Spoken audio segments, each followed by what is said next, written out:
দেখতে দেখতে চলে আসলো বাসন্তী পুজো নবমীর দিন। কীভাবে দিনগুলো কেটে গেল, রাত পোহালেই বিসর্জন। তো নবমীর দিন সকাল সকাল পুজো শুরু হয়ে গেছিলো, আর আমরা ছোটরা মিলে নবমীর রাতে মায়ের জন্য একটা ভোগ বানাই, সেটা প্রিপারেশনে আমরা লেগে পড়লাম।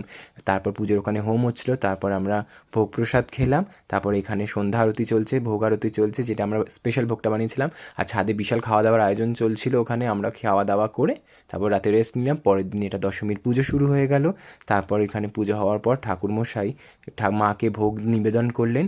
এখানে ছিল পান্তা, আলু ভাজা, কচুর শাক। দশমীর দিন পান্তা দেওয়া হয়। তারপর এখানে ঠাকুরমশাই দর্পণে মাকে বিসর্জন করছিলেন। তারপর সন্ধেবেলায় বিসর্জন পর্ব শুরু হলো। সবাই পান পাতা দিয়ে, বরণ ডালা দিয়ে, মিষ্টি খাইয়ে মাকে বরণ করে নিলেন।